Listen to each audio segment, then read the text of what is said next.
Diane and Denmark here, rah, rah, rah, and we are on to day 3, day 3 of our 5-day what on earth have I been holding on to this for item declutter challenge. Now, I hope you're having fun with this. Remember, comment below with something weird, wild, or wonderful or crazy that you have been hanging on to.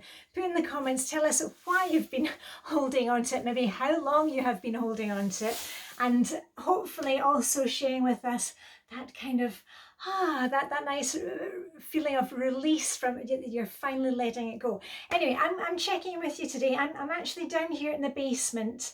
I'm doing zone 3, Flylady Zone 3. Remember, I've been working through the Flylady Zones just so we keep moving.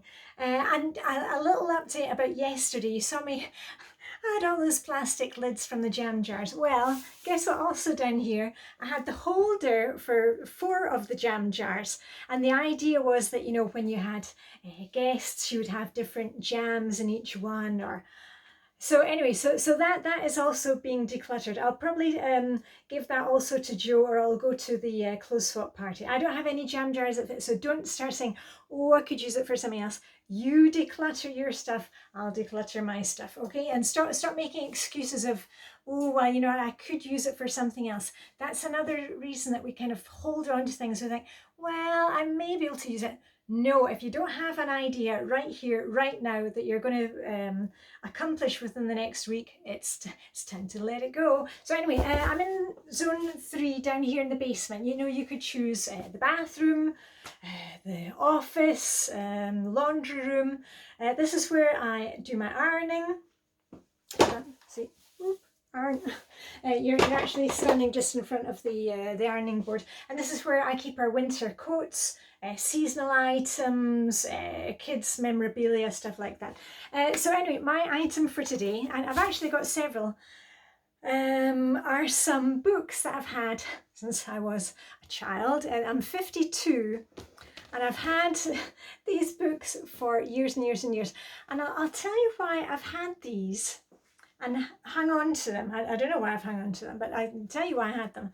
This is, for example, a book from my childhood. I don't know what the year on this one is, if I can read it. No, I can't. 1978 or something, yeah. The only reason I've been hanging on to these is that these were some of the books that when I left home at the age of 21, I moved from Edinburgh to go and work in Luxembourg.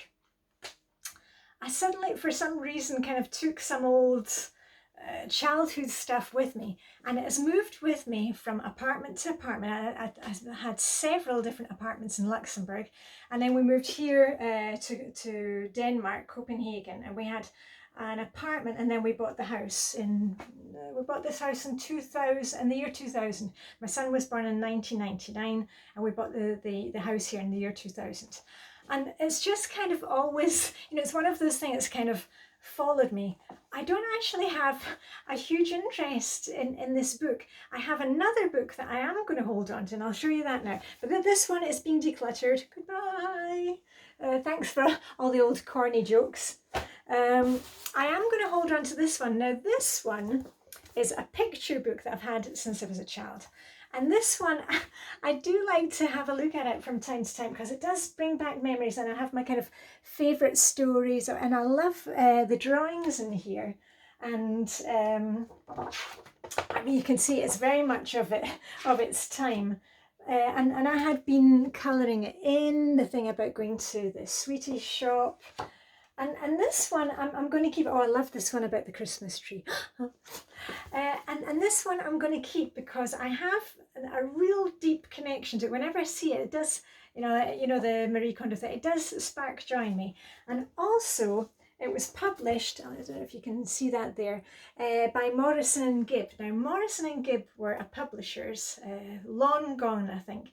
But my granddad was a proofreader at Morrison and Gibb in Edinburgh. So we have some of my granddad's books, and this was probably one that came from from Morrison and Gibb. I'm just wondering, maybe there's a mistake in this one. Maybe this is, we probably got it because it had a mistake in it. Anyway, now that's going to be a little puzzle for me, see if I can find a mistake in the book. So this one I'm keeping, but I've got several others that I'm letting go of. So this one is going. I'll probably put this in the book exchange. And I've also got some ones from my school days, an atlas from goodness knows when. With countries that don't, have changed name since then, and it was fun to have, but I don't need to hold on to it. And remember, if you're finding it really difficult with things like this, take a step back and think, now if a friend was coming to your house, or you were, no, let's change up. Let's say you were going to a friend's house and they were saying, should I keep this? Honestly, what would you say to them? Would you say, well, Diane, you'll probably need this in like 10 years time? No, you'll be saying to them, why are you holding on to this? So this one is also going, and I've also got some, let me see what the time is. Yeah, I've got time, a minute more. I've also got, as I told you before, I was in my corporate life, I was a stenographer. My mum was a stenographer, my granny was a stenographer, and I always wanted to be like my granny. And I ended up, I was working at the Court of Justice for Sir David, who is the British judge at the European Court of Justice, and also from other Judge Cameron Buchanan. He was also, he also dictated everything, so it was all shorthand. And I had been hanging on to more shorthand books, and they are kind of fun to look at, but the time has come to say goodbye. And you know what? I'm not going to take photos of them and do all that. I don't need it, but I will always have this YouTube video to remind me. So if ever I get a pang from my shorthand books, there you go. And I remember when we've been talking about shorthand before, my granny did Greg's shorthand, and I did Pitman. I did Pitman 2000. Yeah, because my mum did Pitman as well, but it was a different one. But I did Pitman 2000. Anyway, so those are going. They were fun to look at, but those are going. And also a book on office typewriting, and this was also, it was kind of trip down memory lane, and it is funny, but when I first learned to type, this was at school when we had, the old manual typewriters, and the teacher, she would put on music. She would play a record, like a record, not tapes or anything, it was a record, and would type in time to the music. So anyway, it's fun to have a little trip down memory lane, but I don't need to hold on to these books. So these are all going. And remember, let us know down below what you have, what on earth was I holding on to this item for? What item were you holding on to? How you're how you're letting go of it now, if you're maybe taking a photo of it, or you're able to just have that memory and just let it go. So anyway, comment down below, because there's been a lot of funny things that we've decluttered. And anyway, I will just leave you with live long and prosper. May the Danish sugar be with you. And next time you see me, we will be in another zone. Okay, bye for now.